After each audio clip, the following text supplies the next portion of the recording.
Radio Universidad de Chile presenta Lo Público en Salud, un programa de la Escuela de Salud Pública de la Universidad de Chile. Un espacio de reflexión y divulgación crítica sobre la salud en diálogo con las necesidades de la sociedad. Conduce la periodista Verónica Zúñiga Miranda junto a académicas y académicos de la Escuela de Salud Pública. Muy buenos días, bienvenidas y bienvenidos a Lo Público en Salud aquí en Radio Universidad de Chile. Soy Verónica Zúñiga y hoy junto al doctor Cristian Rebolledo, desde la 102.5 FM Radio Universidad de Chile, abrimos este puente de información que conecta la evidencia científica, conocimientos en salud pública y políticas públicas con la ciudadanía, en Lo Público en Salud. Hola Cristian, ¿cómo estás? Hola Vero, muy bien, muy buenos días y aprovecho de saludar a todos los radioescuchas en este espacio que yo creo que cada vez va agarrando más valor de lo que estábamos tratando de transmitir, de reflejar de alguna manera del quehacer de la salud pública con este énfasis particular que tenemos en nuestra Escuela de Salud Pública.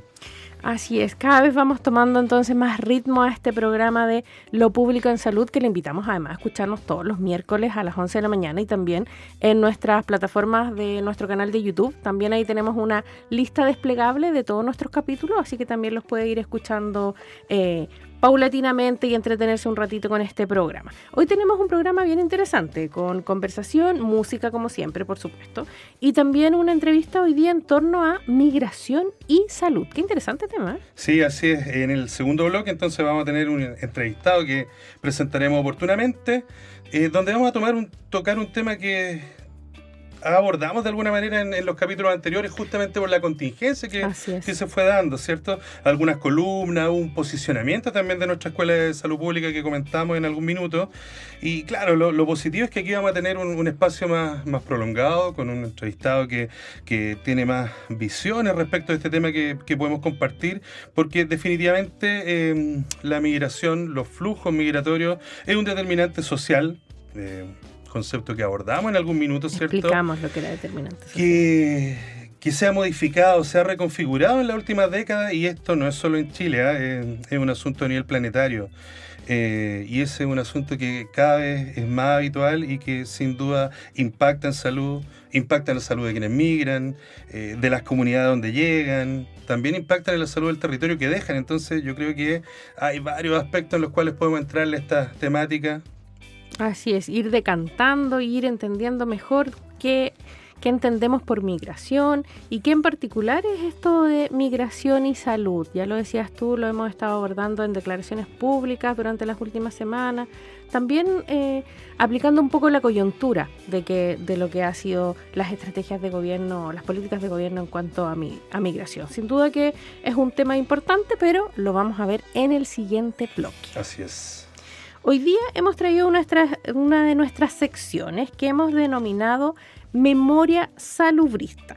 Y hoy día en esta sección queremos detenernos en una institución que suele aparecer en el debate público cuando hay crisis, pandemias, controversias, pero cuya historia es bastante más profunda. Y vamos a hablar hoy día de la Organización Mundial de la Salud, la OMS.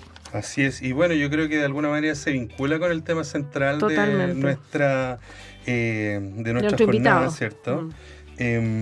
Porque pone de alguna manera el énfasis inmediatamente en el espacio global, ¿cierto? La Organización Mundial de la Salud fue fundada el año 48 y es bien interesante contextualizarlo porque fue pocos años después del fin de la Segunda Guerra Mundial. Surge entonces de alguna manera esta convicción de que había un espacio que iba más allá de lo que le correspondía a cada país, donde había que abordar las importantes políticas sociales para organizar la vida en comunidad, y una de ellas sin duda fue la salud, ¿cierto? Claro. Y además la salud entendida como los problemas o la carga de salud que existía en aquel entonces, epidemia, enfermedad infecciosa, está iniciándose, ¿cierto?, el cruce de fronteras por comercios, viajes, y una idea que tal vez hoy día nosotros tenemos bastante clara, demasiado clara a veces, que son las desigualdades sanitarias que se expresan en un territorio. Entonces, bueno, como muchas otras cuestiones, tampoco, digamos, es que haya comenzado en ese instante, claro. ¿Cierto? Como ya había, digamos, una trayectoria de esta preocupación, por ejemplo, con las epidemias de cólera, peste, fiebre amarilla, qué sé yo. Entonces, bueno, no es que espontáneamente el año 48 los países hayan tenido esta idea de reunirse para acordar medidas sanitarias, ¿cierto? Pero efectivamente la Organización Mundial de la Salud le dio cierta institucionalidad más sólida a esta cooperación que ya se venía construyendo en el siglo XX y que definitivamente con la Segunda Guerra Mundial se desorganizó, se descompaginó un poco. Uh-huh. Quizá podríamos comentar que su propósito original, en realidad, tal como decías tú, era bastante ambicioso, porque era en rigor promover el máximo nivel posible de salud para todos los pueblos. No se pensó como un gobierno mundial de la salud como quisiéramos pensarlo, ni como una autoridad capaz de imponer decisiones a los países, sino que en este sentido se pensó quizás más bien como un espacio de coordinación, de cooperación técnica, de producción de conocimiento y construcción de acuerdos principalmente. Y ese rol sigue siendo clave hoy para la OMS, la Organización Mundial de la Salud, porque ayuda a vigilar amenazas sanitarias, temas que hemos estado abordando en este programa también, que es lo que es la vigilancia sanitaria y epidemiológica. También les permite abordar recomendaciones en relación a algún tipo de pandemia o tema sanitario que haya para los diferentes países. También la OMS trata de coordinar respuestas ante emergencias y, tal como decías tú, tuvo un rol muy, muy importante en lo que fue la coordinación de la pandemia del COVID. También un tema que nosotros hemos tomado aquí, el fortalecimiento de la vacunación y los sistemas de salud, y también trabajar en establecer estándares comunes que permiten entonces reducir ciertas enfermedades y reducir también la ampliación de ciertas virus o enfermedades que están relacionadas con los diferentes países. Muchas veces su trabajo no está en estos titulares, por eso lo hemos querido traer acá, pero sí sostienen una parte importante de lo que es la arquitectura sanitaria internacional y del cual nuestro país también es parte.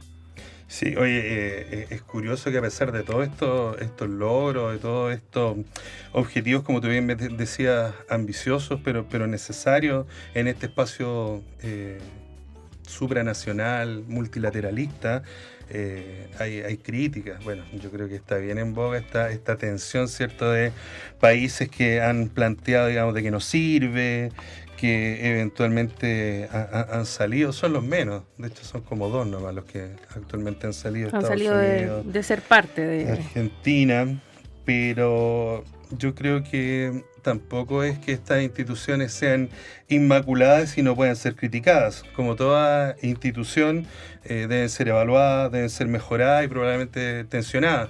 Eventualmente hay algunos aspectos, sobre todo de la estructura que sostienen, al ser tan antigua, que podría ser modernizada, sin duda, pero hay varias críticas a su rol que son bastante infundadas, digamos, porque en términos generales tiene que ver con esto, justamente desconocer cuál es la naturaleza real de la Organización Mundial de la Salud. Una cuestión que puede ser muy clave para entender un poco lo que hace. No está por sobre los países, ¿cierto? No claro establece directrices, mandatos, por lo tanto, en ningún caso... Tampoco. No, claro, no reemplaza en ningún caso a los ministerios de salud, ni pudiese, por ejemplo, obligar por sí sola a un Estado soberano a hacer algo, en ningún caso. Entonces su fuerza o su manera de actuar va como por otro lado, ¿cierto? En coordinar, orientar, generar evidencia y finalmente sostener esta idea de la cooperación internacional. Claro, o sea, en definitiva también es un poco lo que hacemos nosotros desde acá, ¿verdad? Poner la información a disposición de la gente y que tomen las decisiones, y en este caso información relevante para que los países se puedan, tal como tú decías, coordinar, orientar y trabajar en base a las evidencias que se van generando en torno a las investigaciones o a los estudios que puede compartir la OMS a nivel internacional. Es importante porque, tal como decías tú, si bien entre sus logros históricos, por ejemplo, está la erradicación de la viruela en 1980, uno de los mayores éxitos de la salud pública mundial, también ha cumplido un rol relevante en el control de enfermedades transmisibles y el tema de la vacunación que ya hablábamos y las emergencias sanitarias. Es importante que en tiempos donde surgen estos nacionalismos sanitarios, la OMS se entiende que nació porque el mundo aprendió, muchas veces a costa del dolor, que la salud de un país no está completamente separada de la salud de los demás. Y eso tiene que ver un poco con el tema también que vamos a abordar, que tiene que ver con migración, con vinculación con otros países, con traspaso de fronteras y todo lo que tiene que ver entonces cómo este mundo va cambiando y cómo tenemos que ir aprendiendo, en definitiva, de estas relaciones que vamos sosteniendo en el tiempo. Absolutamente, yo creo que al igual que otras temáticas, yo creo que vamos a tener que volver a abordar este tema porque sin duda hay muchas otras aristas que también tiene esta idea de multilateralismo, evidencia científica y la importancia que esto tiene para la toma de decisiones en política sanitaria. Política, así es, claro. Y no solamente abordar la migración desde un ámbito en particular, que es la salud que vamos a tocar hoy día, sino que desde un ámbito también más transversal, como señalabas tú. Así que son temáticas que además que se van topando en los diferentes programas que hemos sostenido. Son siempre temáticas de salud pública que van reapareciendo en todas nuestras conversaciones. ¿Sí? Ahora vamos a seguir haciendo historia, ¿ya? Tenemos esta sección que se llama Trayectoria Salubrista, donde queremos contarles respecto a alguna persona importante que en el ámbito de la salud pública que creemos que es relevante que nuestra comunidad también lo sepa, más allá de su importancia médica, científica o qué sé yo. Y en particular hoy día traemos a alguien que es bastante importante para nosotros. Sí, en este caso vamos a hablar de el doctor Hernán Romero Cordero, ¿cierto? Él es un hombre del siglo XX. Nace en Santiago el 20 de abril de 1907, falleció el año 78, fue médico, cirujano y académico chileno. Como bien mencionaba Verónica, fue nuestro impulsor y también primer director de la Escuela de Salud Pública de la Universidad de Chile.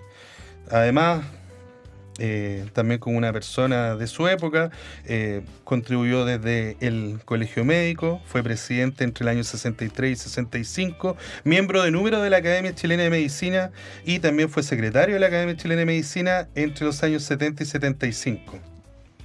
Así es. Bueno, y además nuestro primer director, y durante este año la Escuela de Salud Pública también, hace un par de semanas, el 1 de junio en particular, cumplimos 83 años. Ya tendremos nuestra celebración a mediados de julio, pero claramente ahí el doctor Hernán Romero tiene su importancia como nuestro primer director. Así es. ¿Algunos otros aspectos biográficos, cierto, del profesor Romero? Bueno, se tituló de la Universidad de Chile.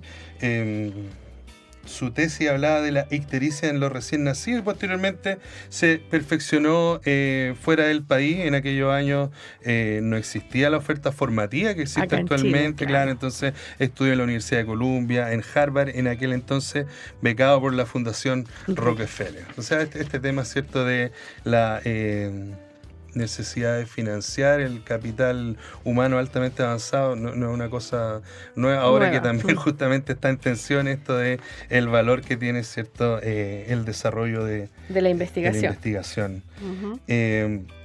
Me gustó conocer esto, que dice, se hizo muy conocido en la prensa de la época debido a sus anunciadas o sorpresivas acciones públicas, en la que visitaba lugares de riesgo sanitario.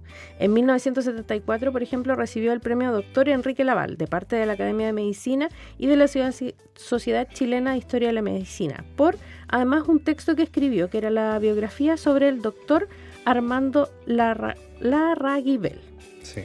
Hay otro dato que es interesante y que probablemente la gente que ha pasado por la Facultad de Medicina, que tal vez no conoce, digamos, todo lo que hay detrás de este nombre, al menos lo ubica porque hay un auditorio de la Facultad de Medicina que lleva su nombre. Que yo creo que es un tema bien interesante, que de repente uno escucha estos nombres, ¿cierto? Lucas Serra, hay una crítica de que probablemente es harto nombre de hombres, ¿cierto? Sí.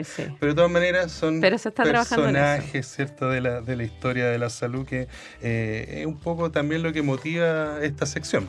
Sí, fíjate que además averiguando del doctor Hernán Romero encontré una nota de prensa que publicó el Mercurio al día siguiente de su fallecimiento. Esto fue el miércoles 17 de mayo de 1978 y lo titulaban "Falleció doctor Hernán Romero". Fue un distinguido médico y divulgador científico. Sus funerales, dice, se efectuarán hoy a las 11:30 en el cementerio general.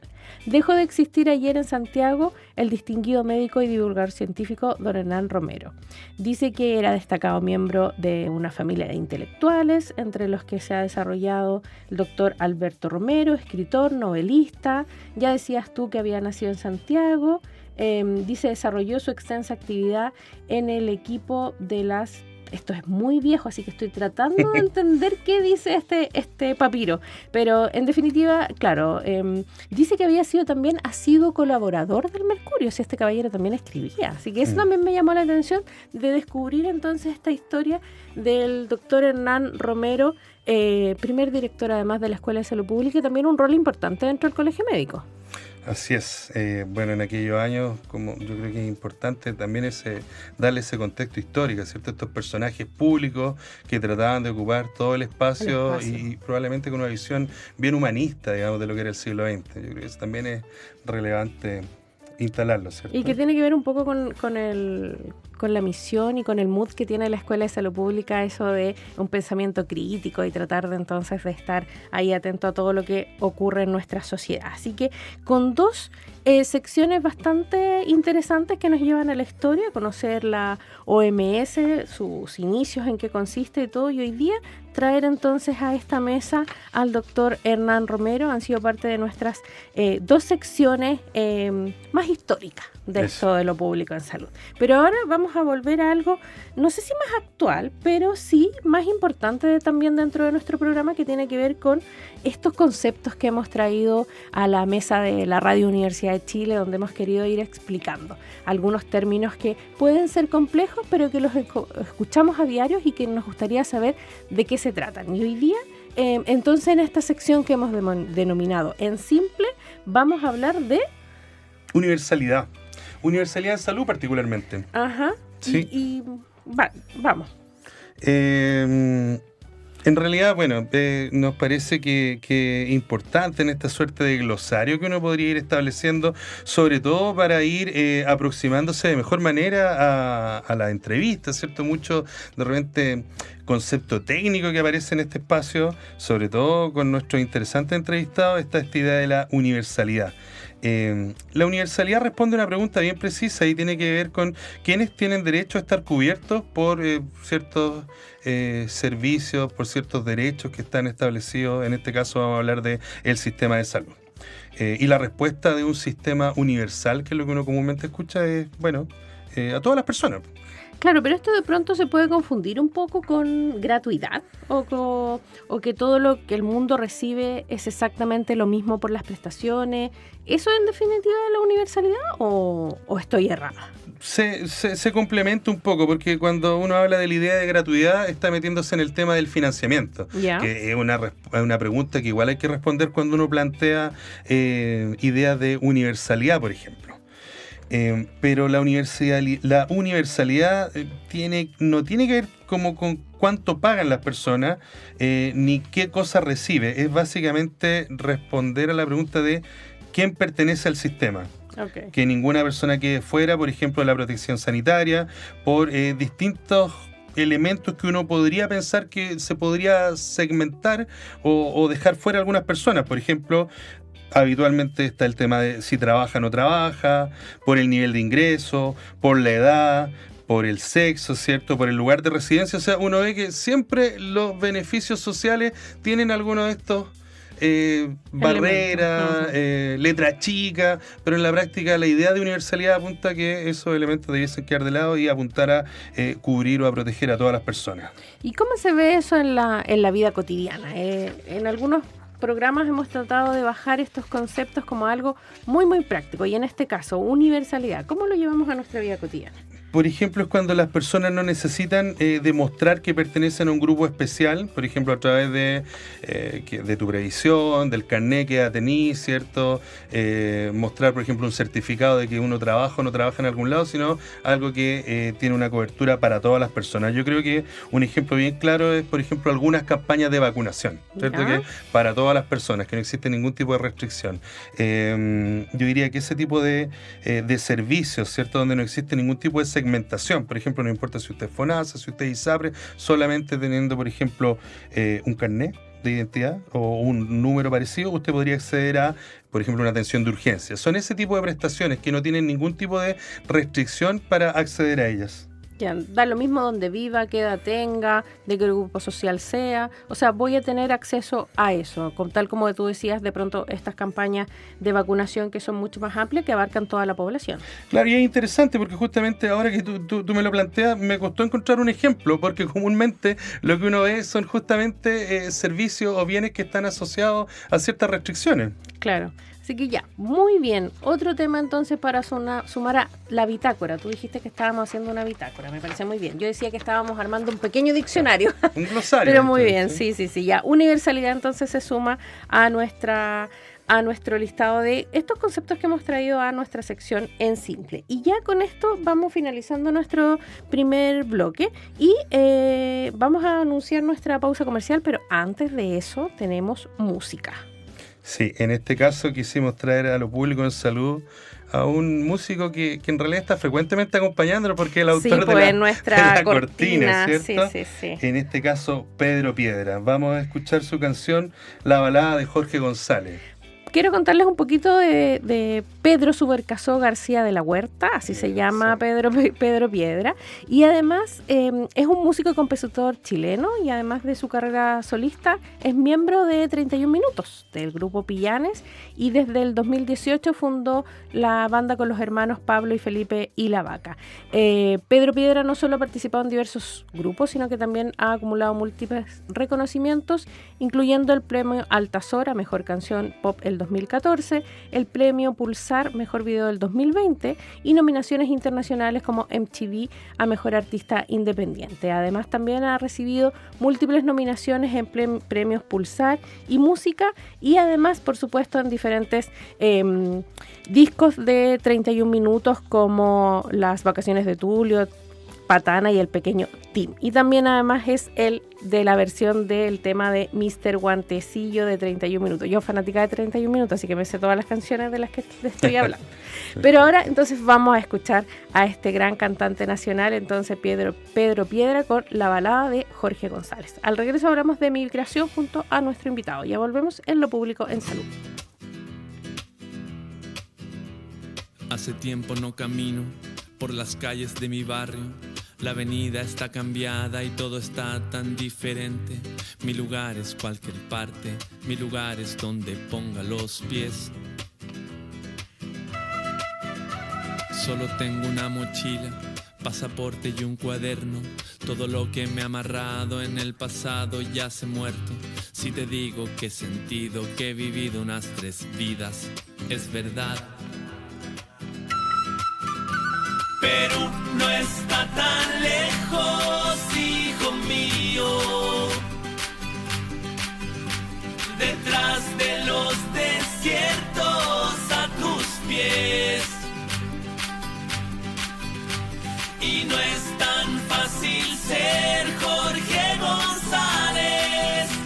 Una estrella en el oscuro cielo austral, la que viaja a mayor velocidad, la que brilla más que todas las demás.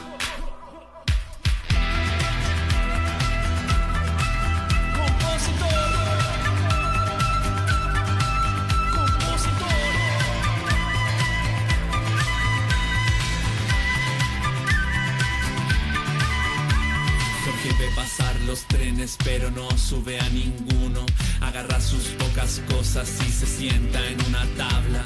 La estación está repleta y hoy no se siente con ganas de hablar. Pasan los días y los años, la ciudad nunca está lista. Y en las listas de la radio nunca hubo especialista que arrancara la bandera que enterraste en nuestra espina dorsal.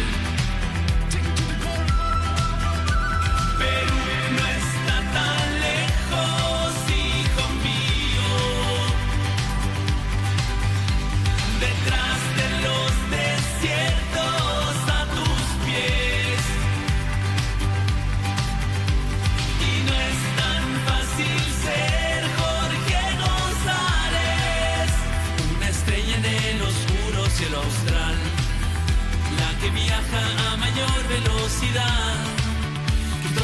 demás. Oh, Europa no está lejos, hijo mío. Detrás de las montañas a tus pies. Y no es tan fácil ser Jorge González, un cometa en el oscuro cielo austral, el que viaja a mayor velocidad, el que brilla más que todos los demás.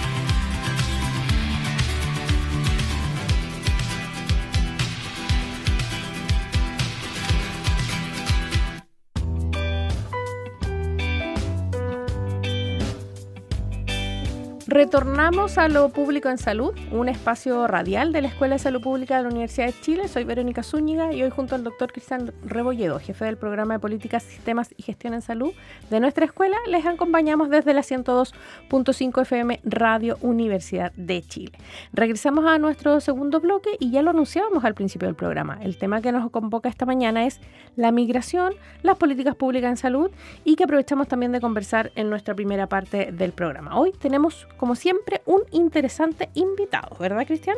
Así es, hoy nos acompaña un colega de nuestra escuela, el doctor Alex Alarcón Jain. Él es licenciado en Ciencia Económica y Administrativa. Él, como yo decía, somos colegas, compartimos el espacio de ser jefe de programa, en este caso el jefe del programa de salud global de nuestra Escuela de Salud Pública.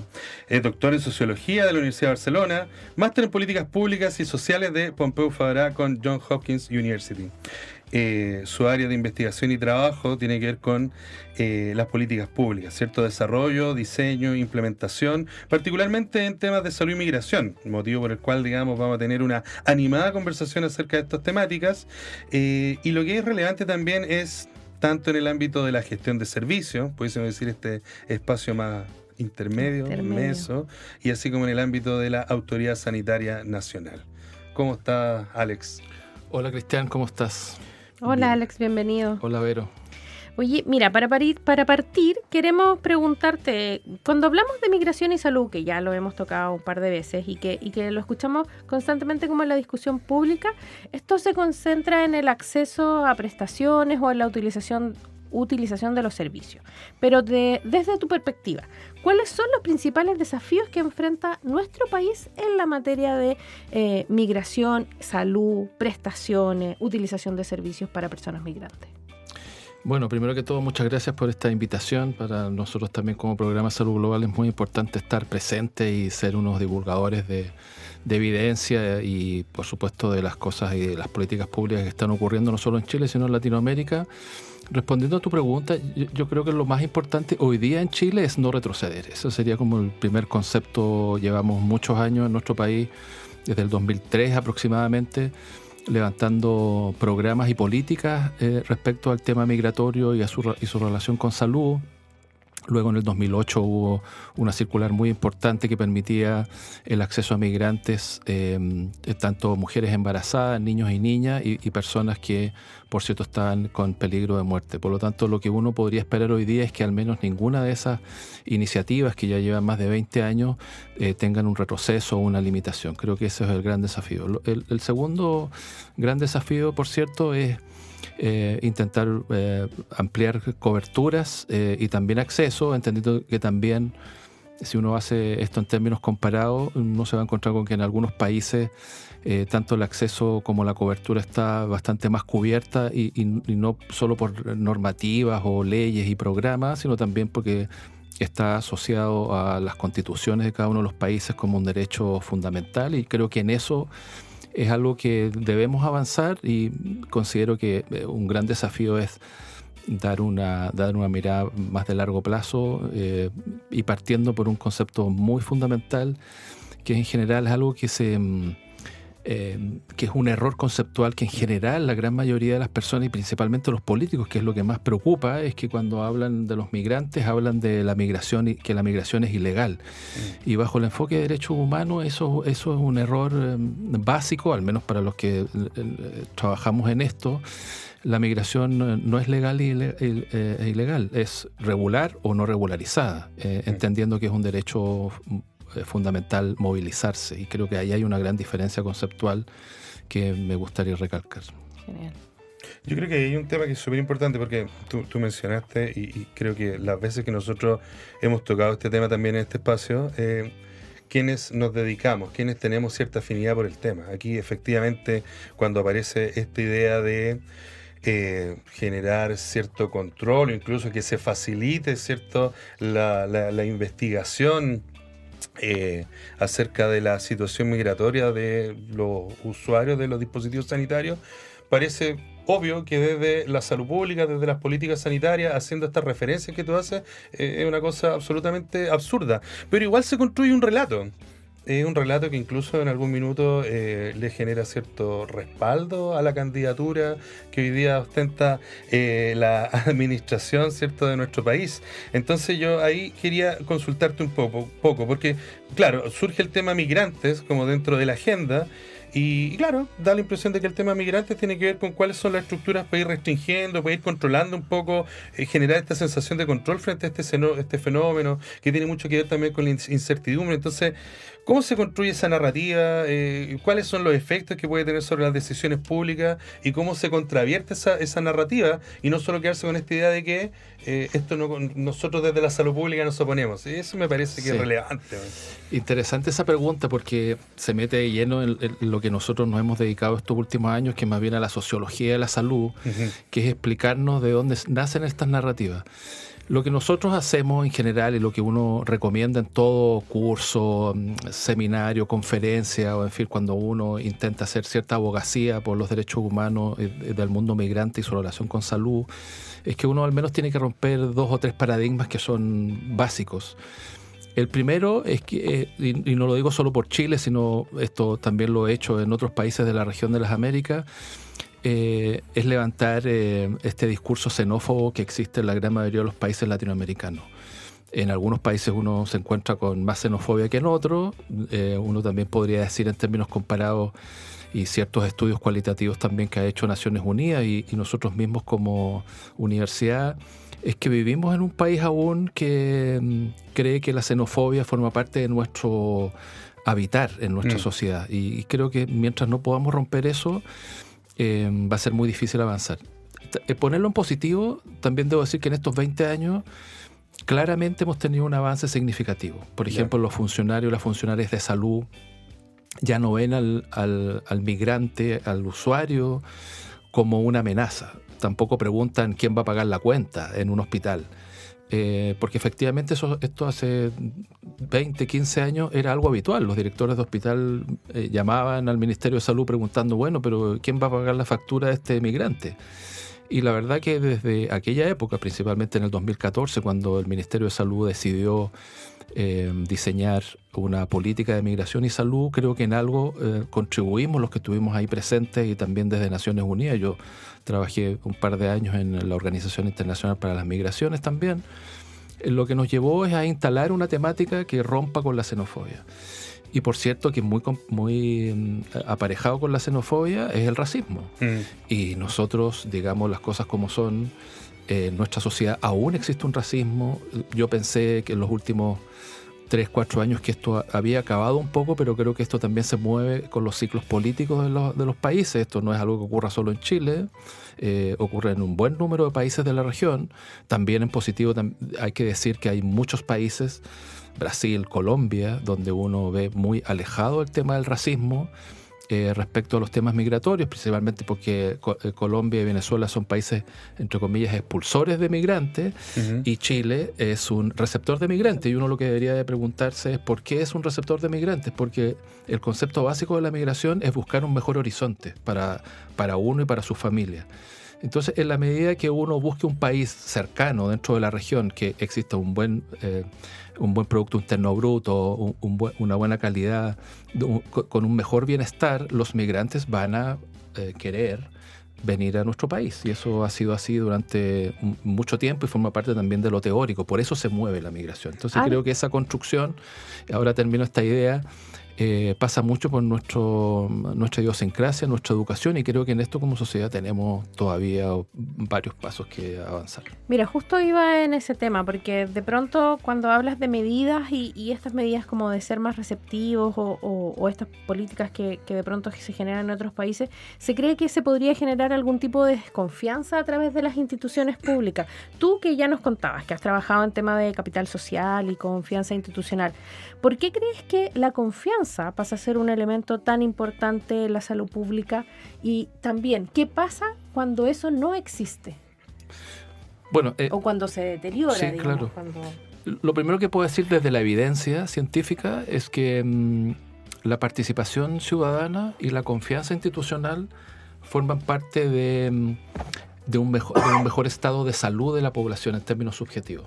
Hay muchos estudios. En la década de los 90 estaba la encuesta mundial de valores, lo que ahora en Latinoamérica se llama el Latinobarómetro, que mide confianza institucional. Y lo que se demuestra es que aquellos países que tienen mayor confianza en las instituciones, en general tienen un mejor estado de salud subjetivo. Eso significa que la población se siente más conforme, se siente más a gusto con sus instituciones, cree en... antiguamente la iglesia tenía formaba parte del ranking, iba en número 1. Por cierto, la iglesia y las religiones en particular han perdido un poco peso en términos de la selección de confianza en las personas, de los ciudadanos, pero también las instituciones como los gobiernos, el Congreso, también la prensa, la televisión, la radio, es una de las... en Chile, por ejemplo, también hubo una crisis, se notó mucho cuando Carabineros tuvo un desfalco millonario, en este caso de corrupción, y claramente en las encuestas la ciudadanía perdió toda la confianza. Sí. Y eso se notó. Entonces, lo primero que hay que decir en términos de evidencia, la confianza colabora significativamente en que la ciudadanía se sienta mejor, y cuando se siente mejor estoy hablando de salud mental, que por supuesto es un indicador de salud pública, y el otro, el estado subjetivo. Cuando a una persona le preguntan cómo se ha sentido usted en el último mes, si uno hace una comparación entre una persona que tenga más y menos confianza en las instituciones, está demostrado que en la medida que uno más confianza tenga, mejor estado de salud va a tener en términos de percepción, de autopercepción de salud. Creo que ese es un punto muy interesante, porque con eso también se construye capital social, y en eso también es importante destacar la participación que tienen los ciudadanos. En la medida que uno más participe en organizaciones deportivas, políticas, de recreación, mientras una comunidad más participe, también mejor estado de salud va a tener si uno hace la comparación con otra comunidad que no lo haga. Particularmente, bueno, el tema de migración, cuando se instala, ¿cierto?, en la agenda, pone en tensión varios objetivos públicos. La gestión de frontera, no vamos a hablar de la zanja aquí, o sea, el tema de seguridad también, pero quisiese que nos centrásemos sobre todo en esto que evidentemente nos convoca más, que es la protección de derechos y la salud de la población. Tú algo comentaste, ¿cierto?, de la experiencia internacional o de otros países, que eventualmente este fenómeno es más reciente, o que incluso esta dualidad, ¿cierto?, de que los migrantes salen o llegan, ¿cierto? Aprendizajes. ¿Qué aprendizajes existen para abordar particularmente la tensión que existe respecto de protección de derechos, salud de la población y finalmente un poco el elefante blanco en la habitación, que es esta idea subyacente que al otorgarle derechos a los migrantes estarían entrando en cuestión los derechos de los propios, digamos? Entonces, ¿cómo se ha abordado? ¿Qué experiencias, qué aprendizaje hay respecto de este tema? Mira, voy a plantear al menos dos ideas y me voy a remitir un poco a lo que fue la pandemia, al inicio de la pandemia. ¿Se acuerdan cuando no teníamos vacuna y cuando estaban a punto de llegar nos preguntamos quién tenía derecho primero a vacunarse? Entonces, por supuesto, algunas voces se levantaron y dijeron, no, solo los nacidos en Chile, porque tienen más derechos. Y por cierto que eso no es algo que sea correcto. Suena mal. Primero suena pésimo, desde la retórica, pero fue una discusión que se dio en su minuto. ¿Quién tiene más derechos? Entonces, los migrantes, ¿por qué van a tener derecho a vacunarse? Y nosotros que somos salubristas, lo sabremos mejor que nadie, que en la medida de que más podamos protegernos entre todos, no es una protección individual, sino una protección hacia un tercero. Entonces, en eso es algo que nosotros todavía, y me estoy remitiendo a la pandemia, todavía hubo una discusión. Yo diría que bastante débil, porque rápidamente salieron las voces y salió nuestra escuela de salud pública en particular al querer evitarlo. Entonces creo que eso es algo que hay que destacar. Creo que nosotros igual tenemos, yo diría, bastante conciencia salubrista en nuestra sociedad en términos comparados. Absolutamente. Ahora, en términos de derechos, si tú, ante tu pregunta de los países, por ejemplo, cuando tú vas a Brasil y hablas del tema de migración y salud y hablas sobre los derechos que tienen los migrantes, los brasileños te quedan mirando como un extraterrestre, porque lo primero que te preguntan es por qué ustedes hacen la diferenciación entre población migrante y población que está aquí en nuestro territorio. En Ecuador pasa lo mismo. Uno de los primeros articulados de la Constitución, que además la Constitución de Ecuador, ustedes sabrán, es una Constitución que tiene, creo que 5 o 6 páginas, algo muy general, pero además muy profunda, y parte no como la nuestra, que solo permite el acceso, claro, da derecho al acceso, más no al derecho en sí de la salud, que es una discusión que tuvimos en los procesos constituyentes de hasta hace poco tiempo. Pero, por ejemplo, en Ecuador se protege a la salud a todo aquella que esté en el territorio nacional sin hacer distingo si está de paso, si es un migrante, si es indocumentado o no es indocumentado. Entonces, hay ciertos valores de las sociedades que creo que vale la pena comparar, y a mí me hace mucho sentido. Nosotros hicimos el camino un poco más largo probablemente, porque nosotros somos un país, como lo hemos dicho y muchos lo dicen en nuestra sociedad, somos un país de normas, de reglas, entonces necesitamos una ley para hacer todo, y la verdad que a veces no es tan necesario pasar todo por el Congreso. Creo que hay ciertas cosas que se pueden resolver de otra manera.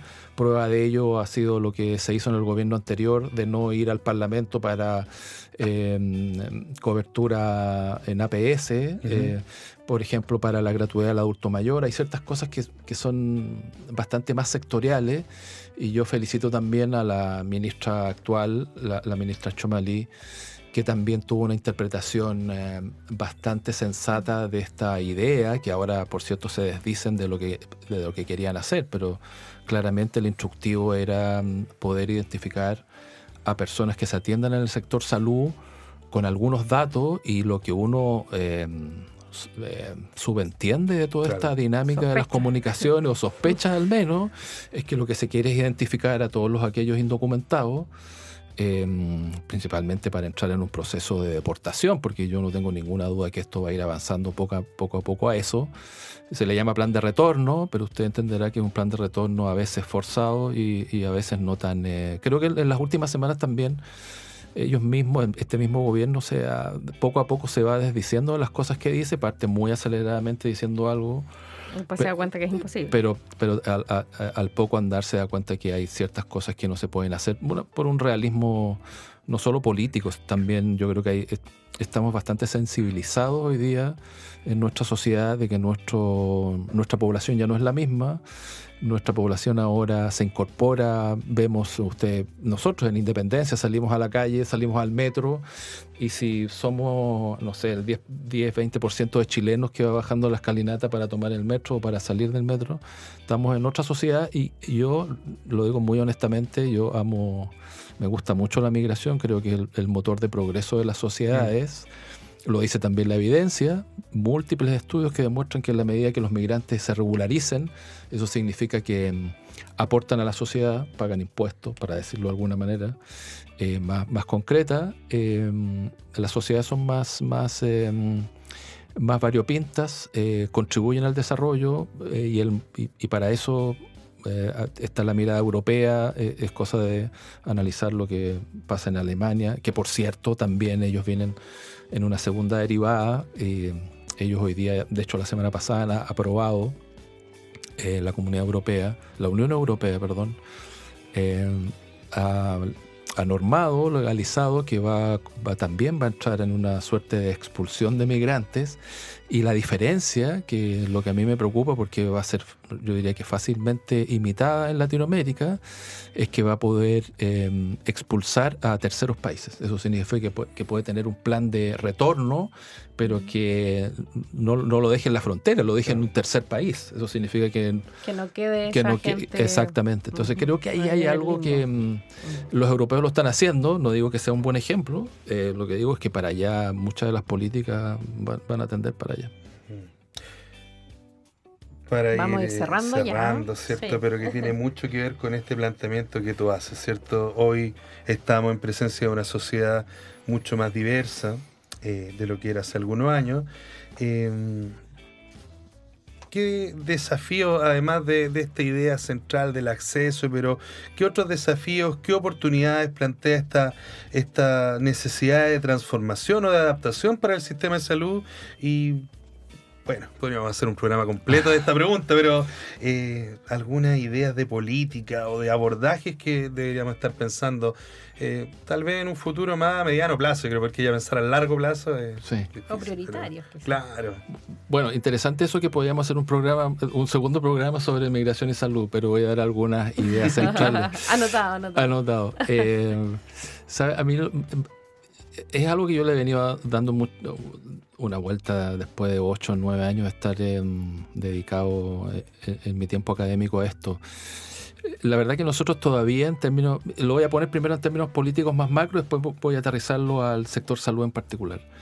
Nosotros todavía en esta ola migratoria, que es distinta a la Primera y Segunda Guerra Mundial, donde, por cierto, tuvimos un tipo de migración distinta, llámese más blanca, más europea, que por cierto a muchos sectores les gusta mucho más que la primera ola dominicana, haitiana, venezolana que llegó a nuestra sociedad. Nosotros lo vamos a ver reflejado una vez que esos migrantes e hijos de migrantes tomen posiciones políticas, llámese tener un alcalde, una alcaldesa migrante o de primera generación o de segunda. Y por cierto, en el sector salud es cuando tengamos directores, directoras de hospital, directores de servicio que sean migrantes o hijos de migrantes de primera generación y que vengan con una mirada distinta, y creo que en eso vamos a tener unos 20, 25 años más para poder ver esos frutos. Yo esperaría que sea mucho antes, pero creo que cuando se inserten en el sistema vamos a ver reflejado y yo creo que ese es nuestro proceso futuro que nos debería preocupar, no solo en el sector salud, sino en nuestro país. Excelente. Muchísimas gracias, Alex, por toda esta bajada de información que nos hiciste de la migración, de tus experiencias académicas y también de todo lo que sucede en Latinoamérica y en el mundo. Pero antes de finalizar, brevemente, tenemos un espacio donde invitamos a nuestros invitados, valga la redundancia, a que nos hagan una recomendación. ¿Qué recomendación cultural nos trajiste esta mañana, Alex? Mira, tengo dos. Todas visuales. Netflix, soy un fanático de la hora. He cambiado, por cierto, la lectura por las buenas series. Una es un realismo, es un documental y por supuesto no me podía escapar a poner algo del tema migratorio. En el 2019 en Netflix, una serie que se llama Indocumentado, que son de 6 episodios. Es la historia de 8 familias, historia de 8 familias en Estados Unidos y cómo han sufrido en sus distintas dimensiones una persecución que partió con el primer gobierno de Trump, pero que que también no se agudizó, pero al menos no se atenuó lo suficiente en el gobierno de Biden, pero que vuelve una vez más a seguir en este segundo gobierno de Trump. Es una historia que es, si bien es real, pero también es triste porque da cuenta en primera persona lo que le pasa a la población migrante. Eso como es una serie de la realidad. Una excelente bajada de la entrevista. Además. Exactamente. Eso pensaba yo. Pero la segunda, que es más bien de ficción, yo también hace un tiempo atrás me gustan mucho las series negras. Las británicas estoy cada día más convencido que están haciendo las mejores series. y que está algo relacionado con la salud pública, no crean.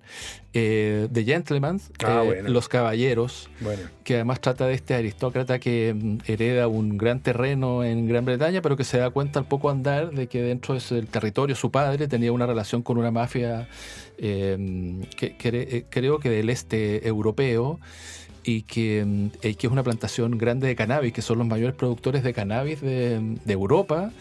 Y por cierto, cuando los mafiosos le van a cobrar la plantación de cannabis, este aristócrata, hijo, que está todo en su finca, se convence que es un buen negocio, por lo tanto le empieza a hacer la guerra a los propios mafiosos.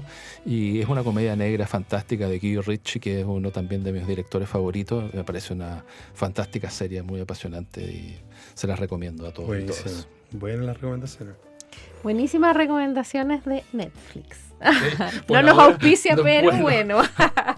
Oye, les quiero agradecer a ambos por acompañarme en este capítulo. Cristian, muchísimas gracias por acompañarme en la dupla de hoy. Como siempre, un gusto. Y Alex, muchísimas gracias por haber aceptado esta invitación y por venir a conversar acá de migración en lo público en salud. Muchas gracias a ustedes, Vero. Muchas gracias, Cristian. Vamos cerrando entonces un nuevo capítulo de este programa de la Escuela de Salud Pública de la Universidad de Chile. Nos escuchamos el próximo miércoles a las 11 de la mañana para seguir analizando lo que nos afecta a todo en lo público en salud. Recuerden que podrán escuchar este programa en las plataformas de nuestra Escuela de Salud Pública. Lo público en salud, porque la salud es ante todo pública. Muy buenas tardes. Radio Universidad de Chile presentó Lo Público en Salud, un programa de la Escuela de Salud Pública de la Universidad de Chile. Un espacio de reflexión y divulgación crítica sobre la salud en diálogo con las necesidades de la sociedad. Condujo la periodista Verónica Zúñiga Miranda junto a académicas y académicos de la Escuela de Salud Pública.